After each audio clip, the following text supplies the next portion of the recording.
Welcome to the HRKyle Podcast, your go-to source for insightful discussions on leadership, job searching, and all things human resources.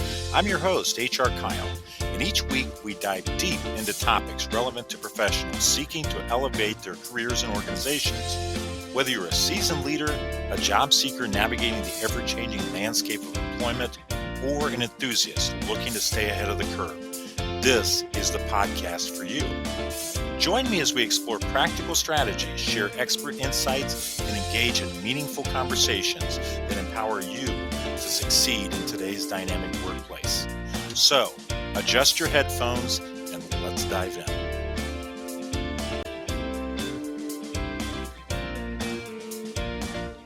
Welcome to another edition of the HRKyle Podcast. I'm your host, as always, HRKyle. And today we're going to talk about one of these topics. I feel like I probably say this a lot, but that's near and dear to my heart. And that is this transition period from college to quote unquote first real job, and helping professionals, most often young professionals, successfully make this transition. And as many of you, or at least some of you know, young professionals is a group that I work with quite a bit. Whether these are high school students that are transitioning to college or entrepreneurship or military or the workforce, or college students who are looking for internships and co-ops and so on, up to and including college students who are looking to make that transition, use that degree that they've earned, and put it into practice in their first quote unquote real professional job. So this is a group that I work with often, and I feel an affinity to this group because I know how important it is to have mentorship and guidance and advocacy for them at that stage in their career. And as a result of my work, I also hear a lot of their thoughts, ideas, feedback. I get to watch their success and so on, much more up close and personal, I think, than a lot of professionals do. So I share all that with you to share, number one, that this is a topic that's close to me. It means something. But I also believe that I bring a unique perspective to the discussion and to the conversation because I know it from a lot of different sides. So as we talk about this today, this transition from college to first real job, I'm going to bring that perspective into the discussion. And if I sound a little under the weather today, I am recovering from a sinus infection, so I may not be my usual overly energetic self, but I hope the material will be just as engaging as ever.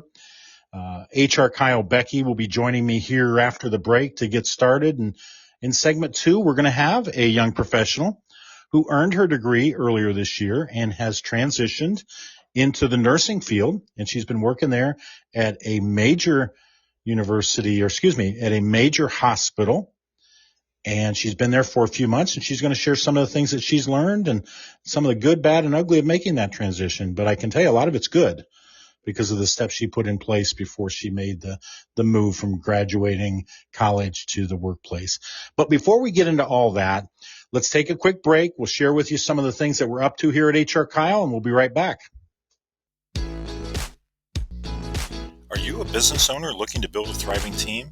Or perhaps a job seeker on a quest for your dream career? Look no further than HRKyle. HRKyle is your trusted partner for all things human resources. We're not just about services, we're about success. For businesses, HRKyle offers tailored HR solutions from talent acquisition to compliance support. We're here to help your team flourish. And for the job seekers, HRKyle provides personalized career guidance and direction that only a seasoned HR professional can offer. We'll help you find that perfect job match. Don't settle for less. Choose HRKyle and unlock success today. Visit us at www.hrkyle.com. HRKyle, unlocking potential, empowering careers, transforming business.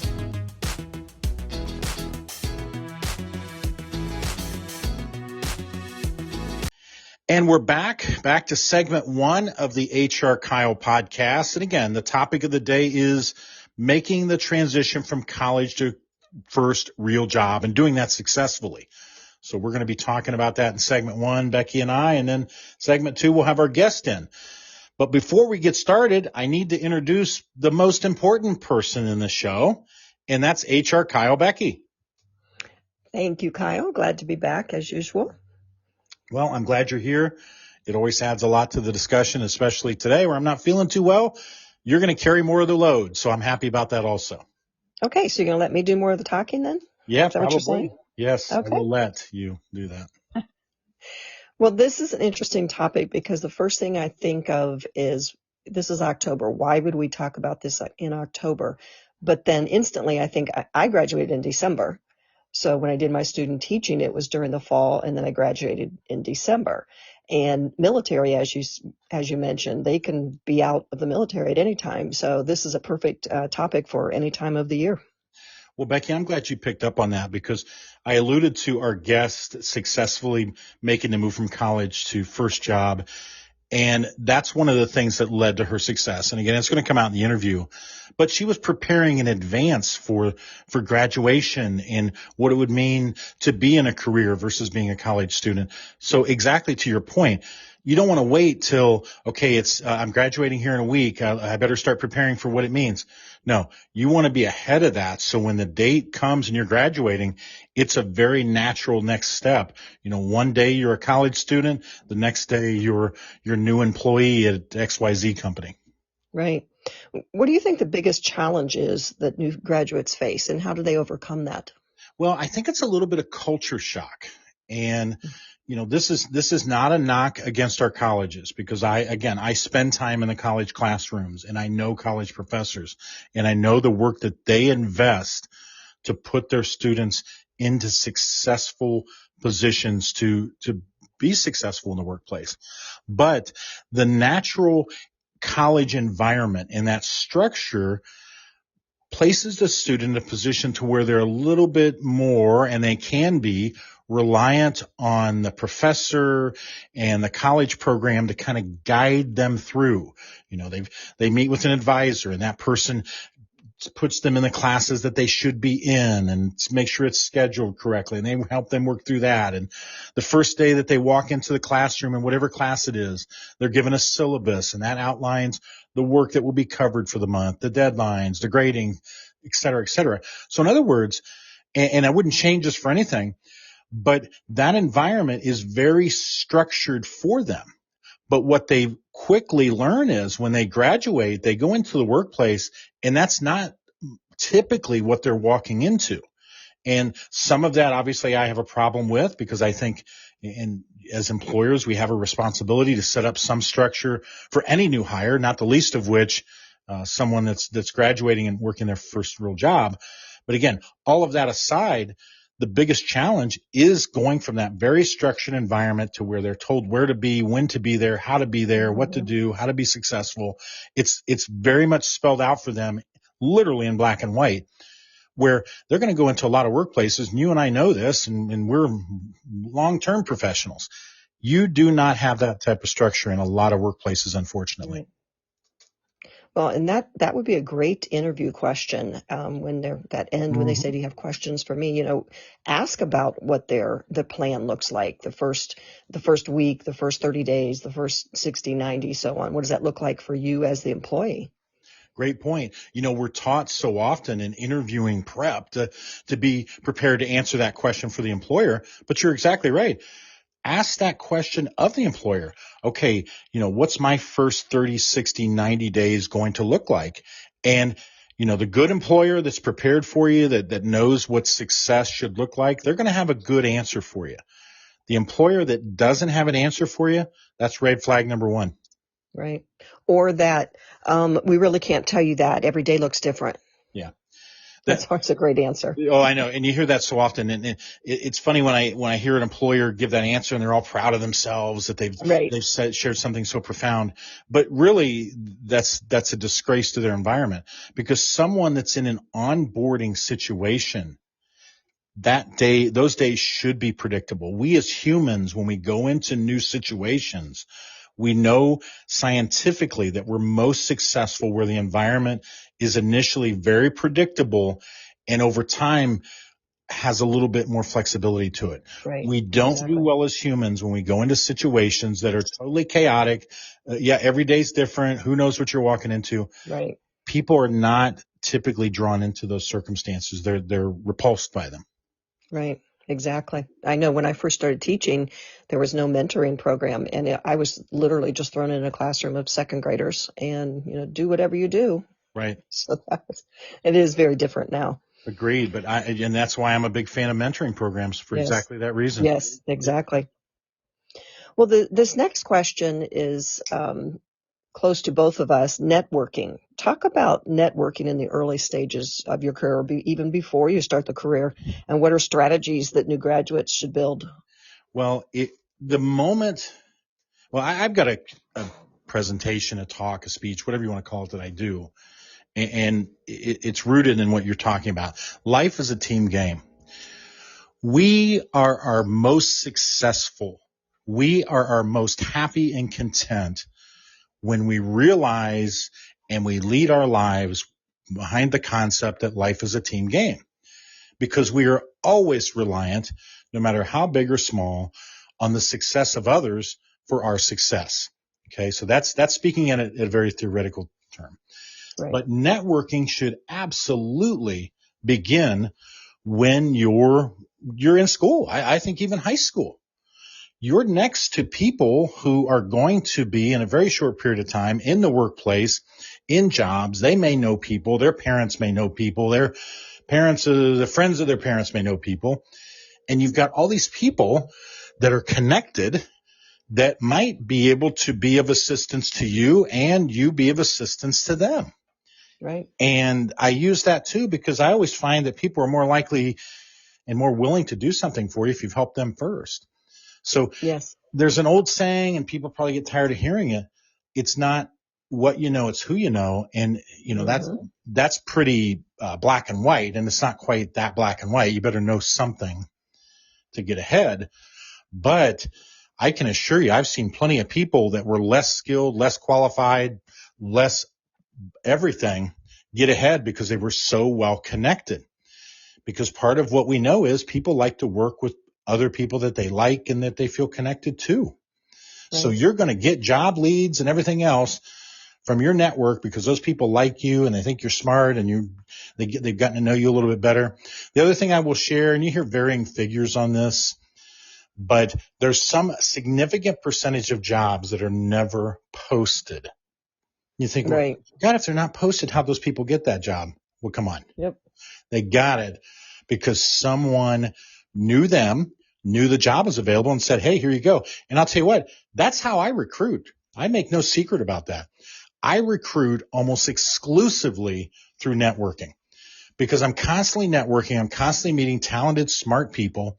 And when I do that, I file them away, literally and figuratively. So when I have a need for that talent or I know someone needs that talent, I don't have to waste the time of posting the job and getting candidates and screening. No, I go into my network and I say, oh my gosh, I met so-and-so 6 months ago, a year ago, 2 years ago. They would be perfect for this role because I already know a lot about them. I've had 6 months, a year, 2 years, or whatever it is to get to know them well beyond what I ever would get to know in an interview.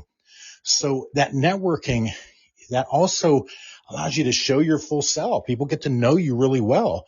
So I tell you right now, I recommend everyone networking. Anybody who's listening, yes. You should have a filled out LinkedIn profile and you should have at least a couple of hundred connections. Here's why I say that. My son, who's 18, just graduated high school, has a LinkedIn profile that has well over 300 connections. He's a freshman at Kent State University. He's going to continue to grow that network. In no time, he'll be up to 500. Right. Don't tell me that whoever's listening here is not better connected than my son. So in other words, use your network. People want to help you, especially if you approach it from the standpoint that you would like to help them. Right. Yeah. So that leads me to just definitely follow your LinkedIn page at HRKyle. Please do. And it's not about me building up whatever connections. I've lost track of how many connections I have because it's not important. What I'm looking to do is make a difference for those people that I'm connected with and connected to. And that's what drives me. So I'm not making any money off those LinkedIn connections per se. I just want to help people. Right. And you do that. Yeah, Yeah, you will put those out there, and you definitely do that. all the time. Yep. And I'm not going to say I'm the exception there. I know plenty of other people who, with their LinkedIn profiles, they share information on other people. They share jobs. They try to help people get ahead and so on. It's very common. Mm-hmm. So the next question deals with something that I did when I started in college. I was in a different major, and I kind of feel like I wasted that first semester. So what advice would you give to graduates who are starting to feel like the career path they studied in college isn't the right fit for them? Okay. Well, I've come across this exact situation with a young lady who was just finishing her junior year. And keep in mind what I said there, her junior year. So she had one more year to go, and she was going to have a degree in a particular area. Yep. And she realized she didn't like that type of job. Yep. Doing what it was going to involve on a day-to-day basis did not appeal to her. Now, my advice is, as soon as you are in college, explore all the options available. And I'm going to use my son as an example again, and sure, I'm proud, but I think he provides a good example of what I'm talking about. One of the things that he's doing is he's talking to a lot of people in the profession. He's joining different clubs. He's exploring all the careers. He's talked to advisors. He goes to all the career fairs. He doesn't miss a career fair. Ones that may not have anything to do with him, he goes and talks to people. He's doing that to get a feel for what kind of jobs appeal to him, what type of work appeals to him, what type of companies appeal to him, large, small industries, all these different things. He's doing his research as a 2-month-old freshman in college. That's the advice. That's the advice I would give him. I guess I may have given it to him at a point, but that's definitely what he's doing, because I hate to see, and it really bothered me when that young lady was finishing up her junior year and realized she didn't want to do the career that she had invested all that time, money, and energy and resources into. And if only she'd have started to do the research early on to get a feel for what she likes and so on. Again, not to make a shameless pitch for my book, but I will. That's why the first couple of chapters of that book are about finding who you are and what you're interested in, and, what things do you like? What things don't you like? What can you imagine yourself doing? Those are most important. We too often get ahead of it and say, okay, that just seems really interesting. Based upon what? A TV commercial? Something you read? No, do your research. Right. Talk to people that do the job so you really understand it. Because that 3 years that one young lady invested, that's a lot of time, effort, and money. You figure this day and age, that's over $100,000 just in money, let alone the hours and hours she spent. Right. Well, in my job now, one of the things that I do with my participants is I give them a list of companies, and then I have them research the companies. I don't want to just say, here, they're hiring, or you just get a job because somebody's hiring. You want to like what you're doing and enjoy it. Yep. I mean, I'm proof positive of that. I've been working in HR for 25 plus years. There have been HR jobs that I've had that were the same as other HR jobs that I had, and I hated one. Hated. I'm not overly exaggerating, but I love the field and the work that I do. That tells you there's something wrong with the environment in the company. So you're exactly right, Becki. You got to do your research. Yep. Well, let's finish up today with talking about graduates and setting themselves up for success in their first job and to make that lasting positive impression with their employer. Well, I think it's something you hit on early. I think asking that question about what the employer is going to invest in them in the first 30, 60, 90 days. But the flip side of that is that person thinking about what they're going to invest in themselves in the first 30, 60, 90 days. So you're running some parallel here with what the company is doing and what you need to do. So build your plan up. And again, here's a shameless pitch, but I'm going to make it. That's why I didn't end my book, Get the Job You Love, with a chapter that said, okay, you've been hired. Good luck. I added another chapter that talked about what you need to do after you get the job. I spoke to mentoring, of course, and networking and all of that. But having that plan after you get the job, that's what's going to lead to your ultimate success. You haven't crossed the finish line once you've been given the job offer. That's really quite literally, you're still early in the race. Right, where your success is going to come from is how you handle that new hire situation in harmony or in collaboration with that new employer.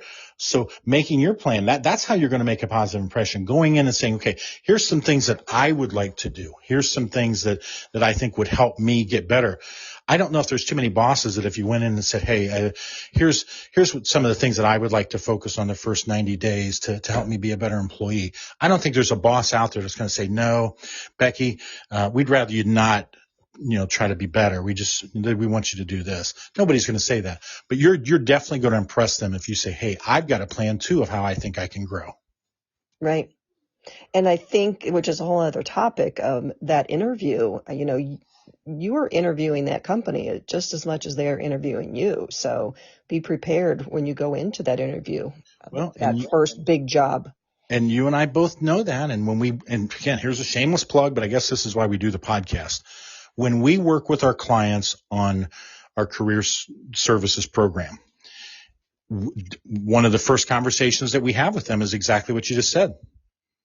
I was out of commission for part of last week, and you had to take the reins and meet with some of our career services clients. And that was some of the first things you were talking to them about, is saying, hey, when you get these interviews, be prepared to interview the company as well. Yes. I mean, that's just standard operating procedure for us and how we work with our clients, because of what you said, just because of how important it really is. Right.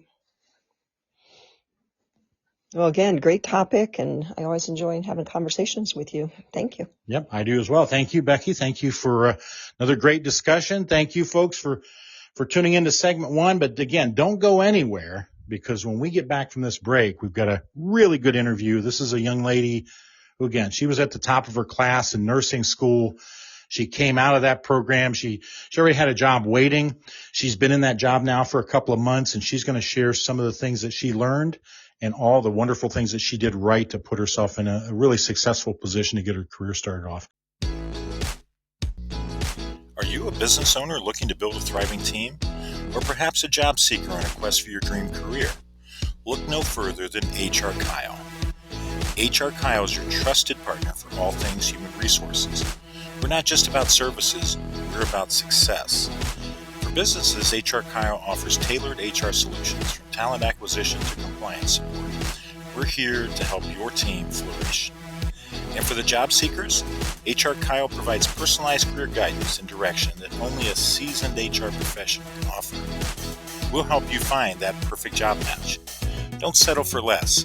Choose HRKyle and unlock success today. Visit us at www.hrkyle.com. HRKyle, unlocking potential, empowering careers, transforming business.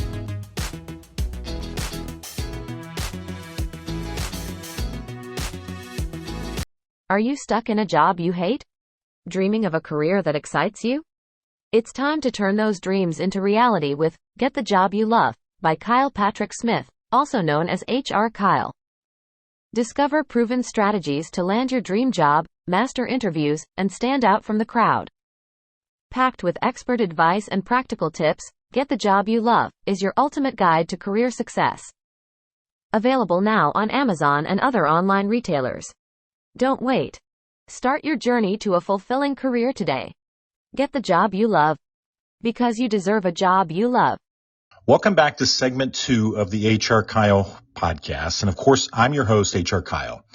We're going to do something a little different here in segment 2. Some of you may remember, maybe about 10 or 12 episodes back, we had a young lady on who was just completing her bachelor's degree in nursing, and her name was Abby. And Abby's interview went so well, and it was so well received, that we said, you know what? As soon as you graduate and get started with your career, let's have you back on and share with the audience how the first few months post-graduation and in new career is going. So guess what? That's what we're going to do today. So let's welcome Abby back to the HRKyle podcast. Abby, we're glad you came back. Hi, thanks for having me back. Yeah, we're glad you're here, and we're looking forward to hearing your story. So, Abby, as I mentioned, when we last spoke, you were just about to graduate. How did your expectations of entering the nursing field compare to the reality you've experienced in the past couple of months? Well, really, the only expectation I had for entering the nursing field was that it's not like school. From talking to nurses with years of experience and those who recently graduated, they all pretty much said the same thing. School doesn't really prepare you to be a nurse. Get me wrong, nursing school a lot, but you don't really realize how much everyone kind of holds your hand through school until you're out of it and doing it by yourself. Everything is much faster in real life, and you need to learn how to multitask a lot quicker. Yeah, that's some great advice. And I actually talked to young professionals about this topic, making that transition from college to work, and especially the first job, because they do face that challenge that you're talking about. They so often think, well, hey, this is just going to be an extension of what I've been doing the last 2, 3, 4 years in college. And they come to this rude awakening that no, it's not. And as you said, things are moving faster. There's more pressure on you. You hold more of the keys to the castle, so to speak, as to where your career goes. So it's good that you went into this experience with the expectation that it is going to be different, because I suspect it's going to lend itself well to some of the questions I'm about to ask you. So with that in mind, what were some of the biggest challenges you faced during your transition from being a student to a full-time nurse? And I guess number 2 of that question, how did you overcome them? Yeah, one of the biggest challenges I've in this transition is the feeling that I've lost kind of control. I've always liked having a schedule and a routine. A new grad nurse, I've kind of been struggling to find one. The way the Cleveland Clinic does it is you're placed on a 90-day orientation for the first 90 days. So you're following a nurse and their schedule. And I also, with the Cleveland Clinic, have to take certain first year classes.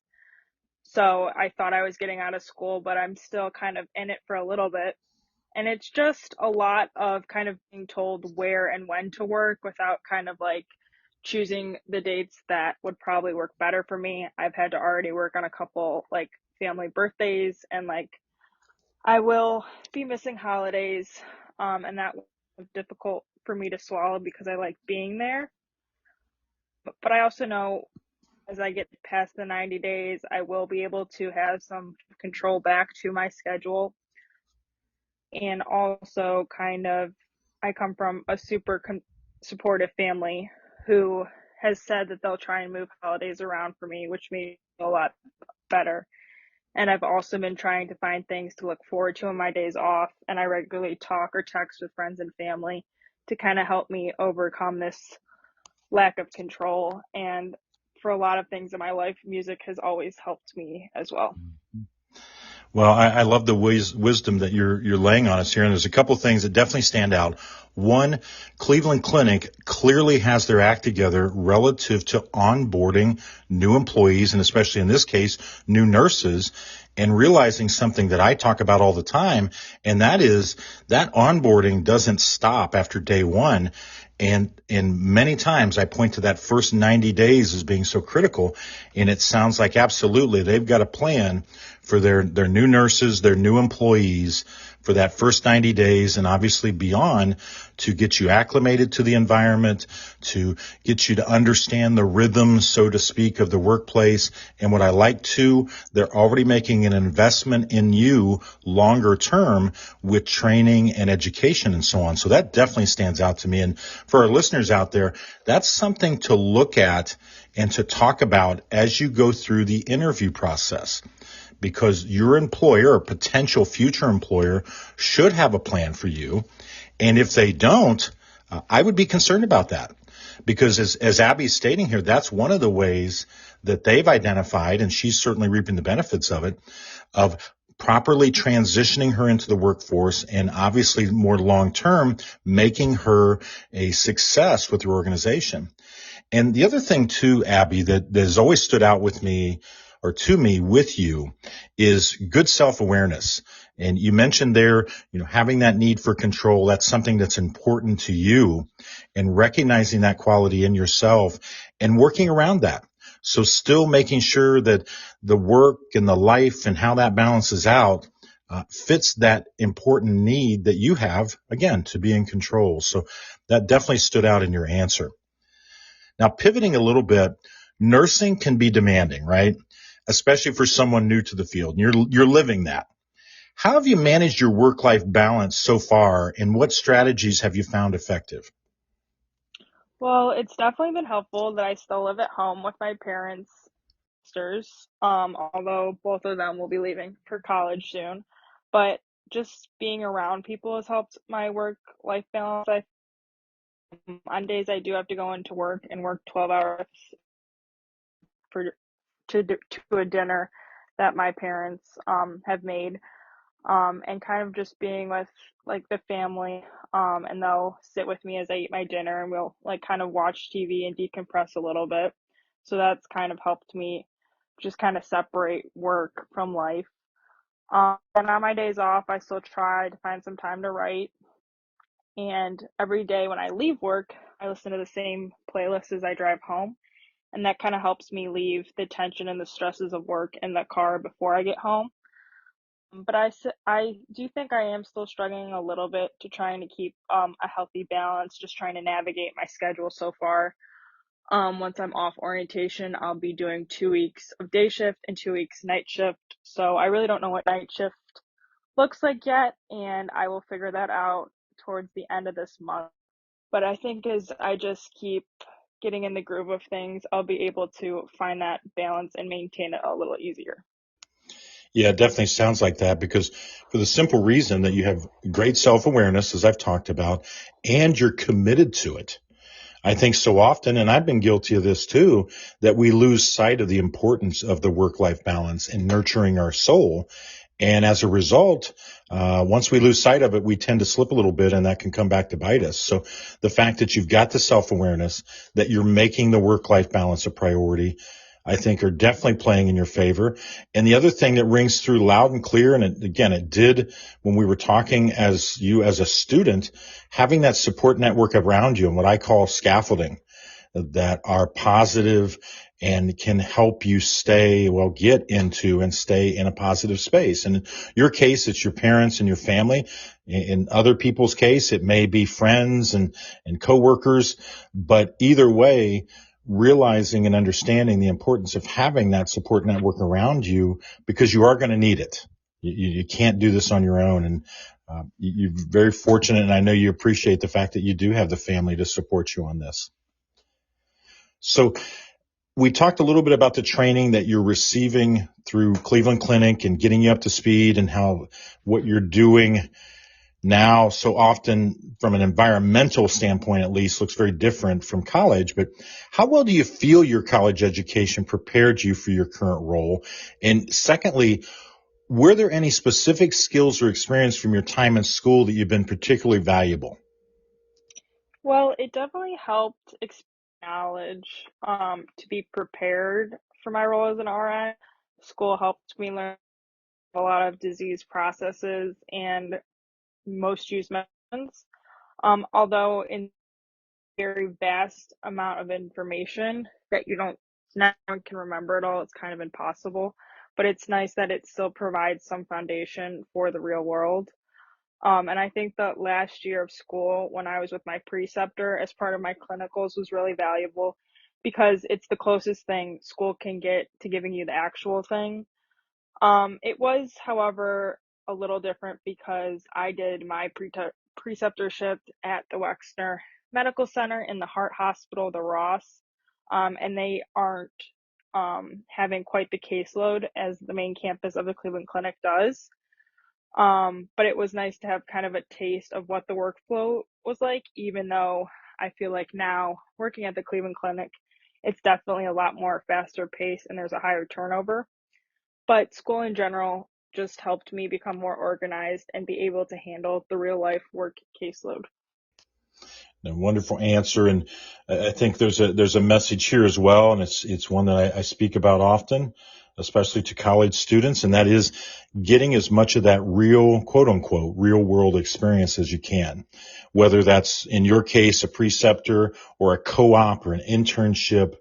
but working through those throughout your undergrad, and if you choose to go on your graduate school education, puts you in a much better position to make that transition. As you said, sometimes the scope is the same. It's just not as much of the volume, but at least still you're getting a taste of what you're working in towards. So it makes that transition a little bit easier. So it's not such a shock when you go from the college environment where it's very structured and almost sterile to the environment where things are moving fast. And like you say, it's real world. Things are happening in real life, and you're having an impact on other people. So great examples there.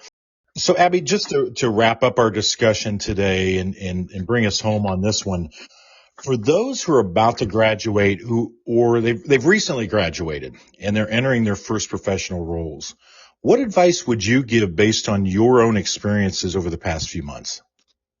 Well, the scariest part, I think, is the in-between from when you graduate to when you start working. And as daunting as it is, I think it's better to just take the leap as soon as you can, because then the better you can just adjust to your new professional role, and the worst, I think, is over. And as soon as you start working, you can kind of get the flow of how things are done. And honestly, just the waiting part is the worst, and that can kind of just make you feel worse or make you kind of feel more insecure. And once you do get into that professional role, don't be afraid to ask questions and participate in the conversations. Just don't stick to the wall or kind of sit in the corner. I think as a new grad, it can be scary and daunting because you yourself still view yourself as a kid or younger than your peers. But now that you're in a professional setting, you are equal, and it's important to kind of act more confidently in that sense. Yeah, great advice, because I've talked to more than a few graduates that they come out and they suffer from this, and it's starting to become an overused term, maybe a little bit, but they suffer from imposter syndrome. I'm new to the workforce. This person's been here for X number of years. They certainly know more than I do. And as you said, they literally or figuratively kind of sit in the corner or stay up against the wall to stay out of the way. And I can tell you right now, as an employer, we don't want that. We've hired you because we want you to come in and make a contribution. So if, as Abby said, if you're feeling those feelings, it's time to work on that, because the employer has a totally different perception of that, and they're looking to have you come in and make that contribution out of the gate. Well, folks, that wraps up our discussion today with Abby. And if you remember, Abby joined us a few months ago and was talking about her experiences graduating with her degree in nursing. And she was looking forward to entering the workforce and seeing where that would take her.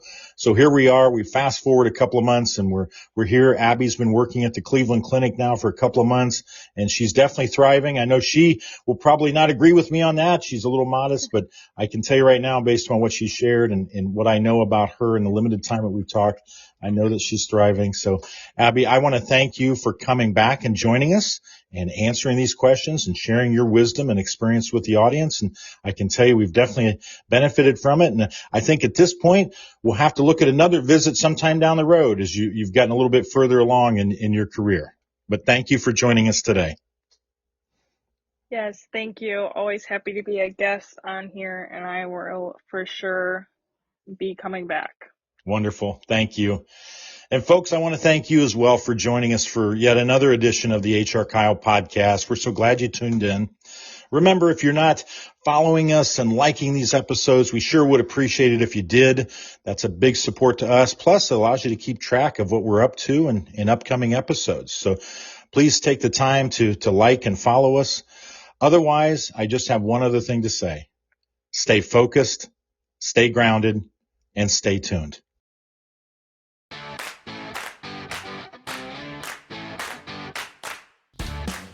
Well, that's a wrap for today's episode of the HRKyle Podcast. We hope you found our discussion valuable and filled with insights that you can apply in your professional journey. Whether you're a business leader aiming to foster a thriving workplace or a job seeker looking to carve out your own path, remember that HRKyle is the compass that can guide you towards success.